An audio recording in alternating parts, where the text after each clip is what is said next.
our state's constitution that has served us so well by ensuring basic equality for all. Get the psychological facts and think about fairness and equality. Vote no on Proposition 8.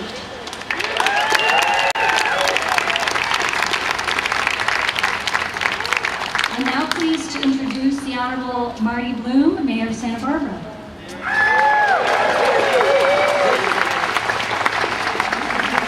Well, thank you so much. This is really a wonderful showing for No on 8. It is, you know, we have a very caring, compassionate people that live in Santa Barbara. I love the people of Santa Barbara. They're usually right on. And this time we are not going to vote for Proposition 8. We're going to vote against it. It's true. The people of Santa Barbara believe that everybody should have equal protection under the law. It's a very simple thing when you think about it, and so everybody should have the right to marry, the right to have happiness, the right to be able to have all those rights that go along with marriage. And so we in Santa Barbara believe in voting no on Proposition 8, and we don't want to see it back on the ballot ever again. It's that simple. The League of Women Voters opposed Proposition 22, and it opposes Proposition 8. Both of them because they threaten basic constitutional rights.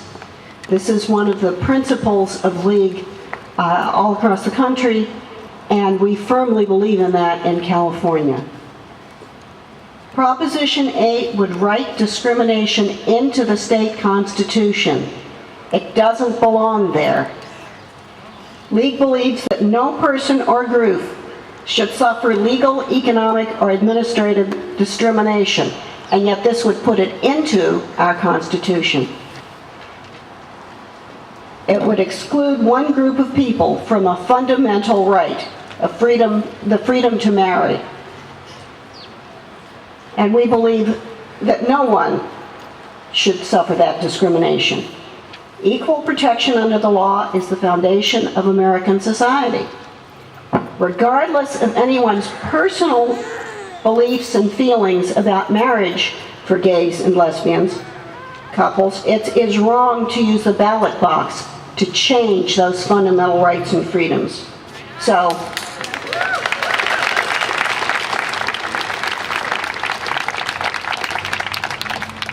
please join the League of Women Voters in voting no on Proposition 8. Protect equality and freedom and fairness for everyone in the state of California. Thank you. Among adolescents, gay teens have the highest suicide rates. Lesbians may lose custody of their children, are denied the social and economic benefits of legally sanctioned domestic partnerships, and we strive to foster respect and understanding of lesbian sexual orientation and culture to work for their full equal rights. This was written very early on in the 1990s, long before there was a possibility of heterosexual marriage, homosexual marriage. And I think today is the time that when we've come a lot further than we had envisioned. And it is now the time to stand up and say, no on Prop 8. Mainly because it's a civil liberties issue, of our time, of our generation. We cannot see another one of these social issues pass by. I read in the AP reports that 64,000 people have contributed from all 50 states to this prop, and from 20 different countries, a total of $60 million. In both for and against. It has been $64 million, which means everybody is somehow invested. It is important that we understand that we can't allow oppression. We can't allow oppression or discrimination, because any time that we don't stand up for others, we're not standing up for ourselves either. It goes like this. First they came for the communists, and I did not speak out because I was not a communist. Then they came for the socialists, and I did not speak out because I was not a socialist. Then they came for the trade unionists, and I did not speak out because I was not a trade unionist. Then they came for the Jews, and I did not speak out because I was not a Jew. Then they came for me, and there was no one left to speak out for me. Thank you. Vote no on Prop 8.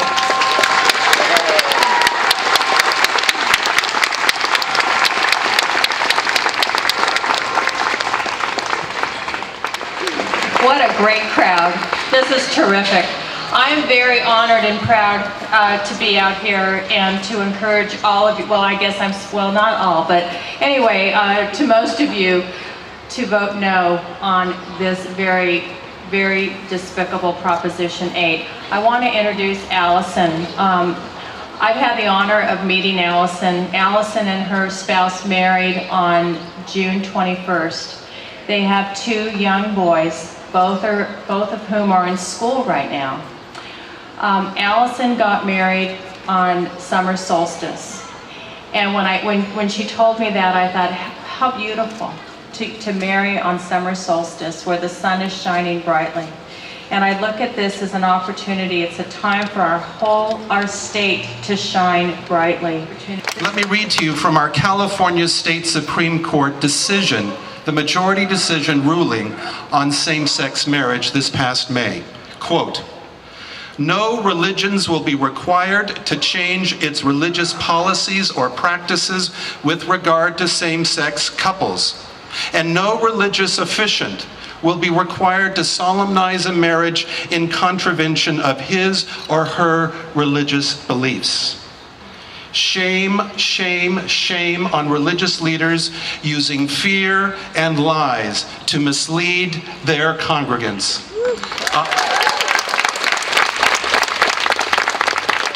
Sherry and Carol, who got married on September 13th after 24 long, wonderful years. Thank you.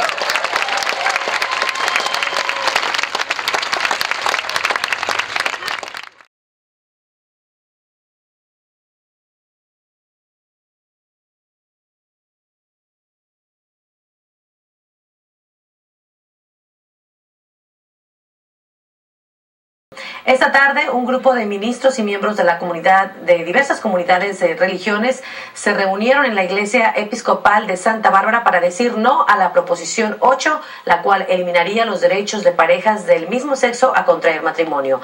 Líderes religiosos y miembros de la comunidad realizaron cientos de llamadas a los votantes indecisos para de esta manera incentivar a los ciudadanos a votar no a esta proposición.